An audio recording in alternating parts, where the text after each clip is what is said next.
dispararon! Lo metí un derechito. ¡Dispararon! No lo viste. Un derechito, Mire, viene otro. Alejandro, baja, llama a mi mamá. Dile que estamos aquí. Dile, están aquí, llama, tiran ahí? ¿Por qué? Ahí viene otro. Ahí viene otro, chamo. Qué arrecho. Vaya, no. ¿Por qué le tiran? Mira, Le están disparando. Mira. Llama a mi papá. ¿Y por qué le tiran? Le están disparando. ¡Dispararon! Mira, ahí está, ¿ves? ¡Verga! Nosotros acá en Caracas no logramos controlar el poder.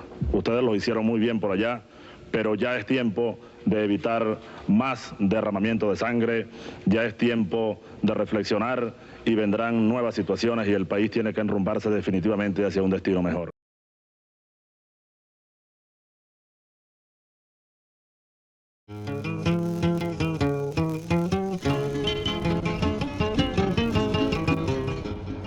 Este es un cuento de mi tierra, el primer mundo que conocí, rodeada por mi familia,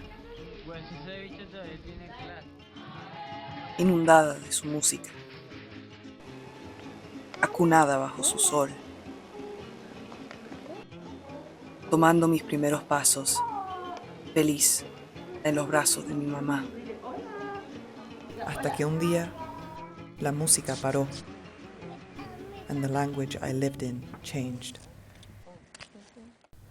When I got to the UK at 2 years old, Chavez had already been in power for 3 years. My parents were building a new life in England, as Venezuela was already beginning to fall apart. And that new life is the only world my brother has ever known. Nube de agua, nube de agua. I'm Andres Santana Hernandez. I'm 21. I was born in the UK, in Norwich. I don't think I ever gave much thought to how Venezuelan I was, or feel particularly passionate about it until I got older. Venezuela in my mind had been like a book that I knew front to back. I knew a bunch of parts of it, a bunch of stories, and I had read it 1,000 times. But it was just a book, it was just text. And then when we went there, it felt like the book came to life.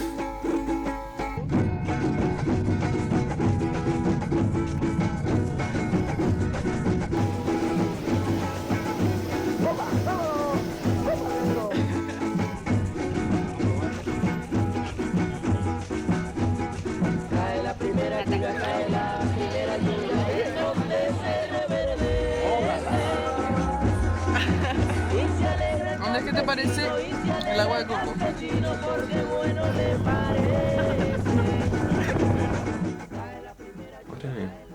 It felt like my team got way bigger. That's what it felt like. It always felt like it was you, me, and Mum as a team. And then obviously we have other parts of our team in Venezuela that I know about. The granddad, grandma, little kid and stuff. They're all part of our team. But when I got there, I was like, oh my god, this is a big team.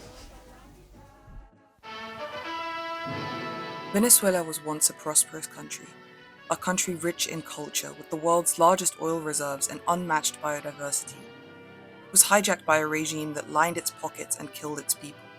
What Chavez started, Maduro only intensified, and after the July 2024 elections destroyed whatever semblance of legitimacy they tried to manufacture, the mask was off, and all that remained was the politics of state terror.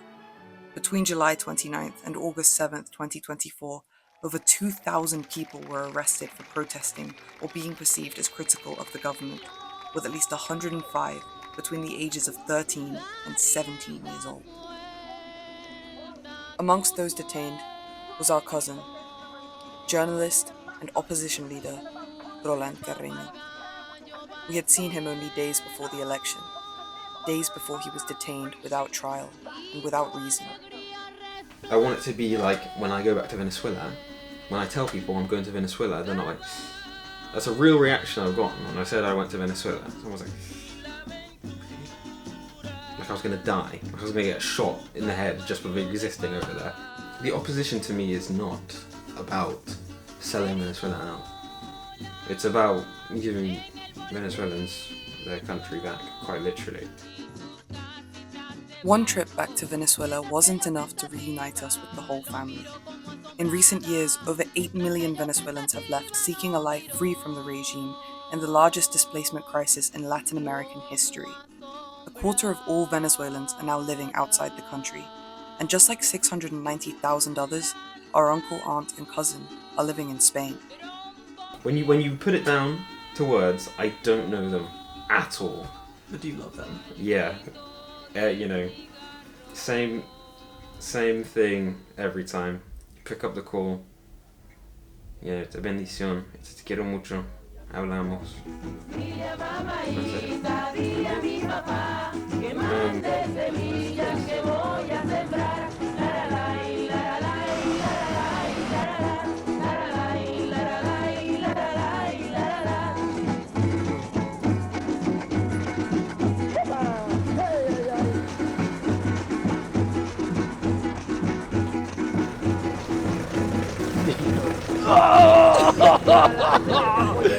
Bendición, tío. Ay, ay, ay. Wow, pero eres pequeñito, tío. ¿Qué pasó? Tú tampoco es que eres muy alto. Yo pensé que era más alto. Te veía más alto que tu papá. Muchachito, Dios te cuide, muchachito grande, madre mía.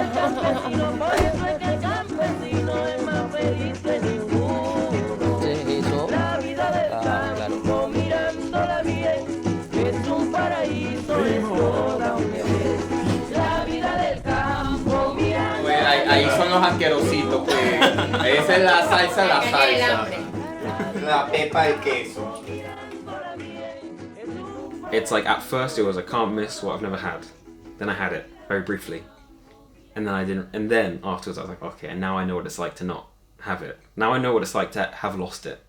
Sometimes I just worry about things happening over there or bad things happening over there, and me not having spent enough time there or me not having seen people enough there. When you think of everything that we've achieved the past 2 years under this movement since the 2024 elections, like what does that make you feel in your heart? The opposition means like an actual future for Venezuela. It feels like a rebirth, I would say, for Venezuela, because it's not like we never had anything. Like, you know, like I said, we were something and we lost it. We can be something again. On the 3rd of January 2026, things changed drastically, and the door seemed to crack open for the return of democracy to Venezuela. Saben lo que pasó en Venezuela y la forma como la gente votó por un cambio.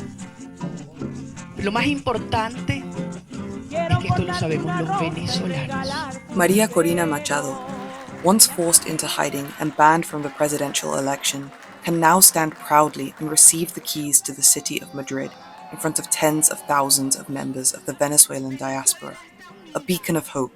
Her success, the proof of our endurance. For this generation of Venezuelans born abroad, raised apart from their family, the world is finally changing. Y el futuro de nuestro país está en nuestras manos.